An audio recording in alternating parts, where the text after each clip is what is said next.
Hi friends, welcome to my channel Padma Saha blog. আজকে হলো বৃষ্টি পড়েছে, আমার এখন খেতে ইচ্ছে করছে গুঁড়ো মাছ দিয়ে কুমড়ো পাতা দিয়ে বড়া। দেখুন আজকে গুঁড়ো মাছ এনেছে, এখন আমি এটাতে চচ্চড়ি আলু বেগুন দিয়ে চচ্চড়ি করবো আর কয়েকটা কুমড়ো পাতা দিয়ে বড়া করব। দেখুন আমি চচ্চড়ির জন্য মাছগুলো আমি ধুয়ে হলুদ নুন মেখে নিচ্ছি। ওইদিকে আমি আলু বেগুন আমি কেটে নিয়েছি। দেখুন কুমড়ো পাতা কেটে এসেছি আমি। এখন কুমড়ো পাতাগুলো কেটে আমি অল্প নুন জলে আমি ভিজিয়ে নেব। এদিকে কড়াইতে আমি তেল গরম হয়ে গিয়েছে, এখন মাছগুলো আমি ভেজে নেব।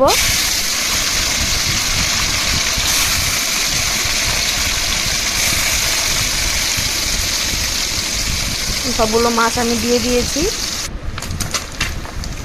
মাছগুলো ভাজা হয়ে গেছে, আমি এখন উঠিয়ে নেব। এখন পেঁয়াজগুলো আমি কুচিয়ে নিয়েছি। আজকে কারেন্ট নেই, বৃষ্টি পড়েছে, তার জন্য আমি হাতে সব করে নিয়েছি, আজকে পেস্ট হবে না। দেখুন আলু বেগুন সব আমি কেটে নিয়েছি। এখন আমি রসুনগুলো আমি ফোড়ন দিয়ে নিব। কালি জিরে ফোড়ন দিয়ে দিয়েছি, এখন রসুনগুলো আমি ফোড়ন দিয়ে দেব।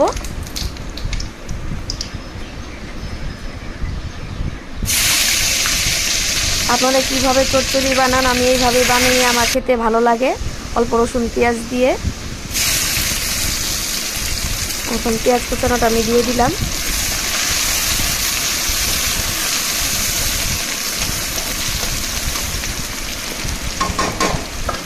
এখন আমি দিয়ে দিব জিরার গুঁড়ো মরিচের গুঁড়ো। দেখুন কি সুন্দর কালার এসে গিয়েছে। এখন আমি দিয়ে দিব আলুগুলো হালকা কষানো হয়ে গেলে তারপর আমি বেগুনটা দিয়ে দিব।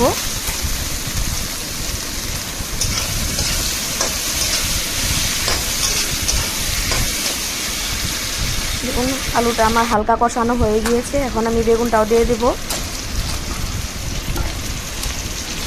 এই হলো আমার মাছের চচ্চড়ি বানানোর স্টাইল। আপনারা কিভাবে বানান একটু কমেন্ট করে বলে দেবেন।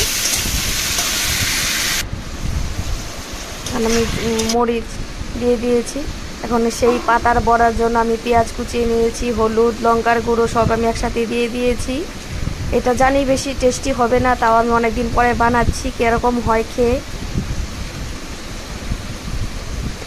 অল্প করে মাছ দিয়ে দিয়েছি আর পেঁয়াজ কুচানোগুলো দিয়ে একসাথে আমি মেখে নিচ্ছি।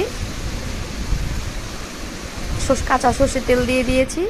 এখন নুনে ভিজানো পাতাগুলো আমি ছড়িয়ে নিয়েছি। এখন এক এক করে আমি পাতাগুলো এই পেস্টটা আমি নিয়ে নিব, মাছ পেঁয়াজের পেস্টটা। দেখুন আমি এক এক করে আমি মুড়িয়ে নিচ্ছি সবগুলো পাতা। বেশি বানাইনি, আমি এটা প্রথমবারের জন্য বানিয়েছি, 5-6টা বানাবো আমি।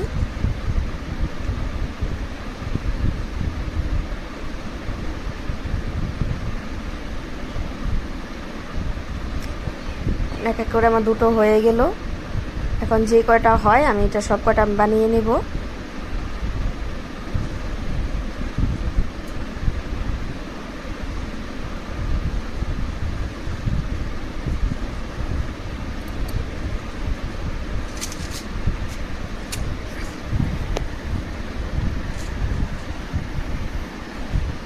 আমার এই পাতার বড়া খেতে আমার ভীষণ ভালো লাগে।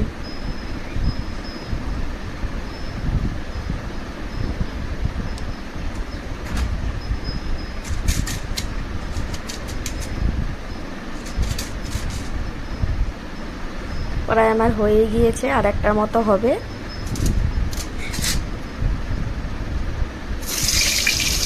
আমি কড়াইটা আমি দিয়ে দিয়েছি, এক এক করে 6টা বড়া আমার হয়েছে। সবগুলো বড়া আমি দিয়ে দিয়েছি, এখন আমি ঢাকনা দিয়ে দিব। ঢাকনাটা আমি উঠিয়ে নিয়েছি। এখন দেখি ওই পাশটা লাল হয়েছে কিনা। এখন আমি উল্টে দিচ্ছি, আর অল্প হবে লাল, কারণ ভালো করে কড়া ভাজা না হলে ভালো হবে না। হ্যাঁ, এখন আমি উল্টিয়ে দিচ্ছি।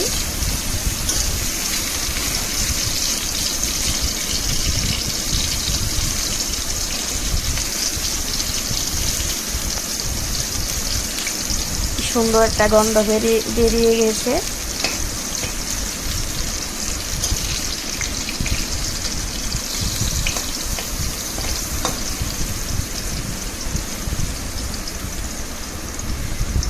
দেখুন কি সুন্দর হয়েছে বড়াগুলো। Bye bye.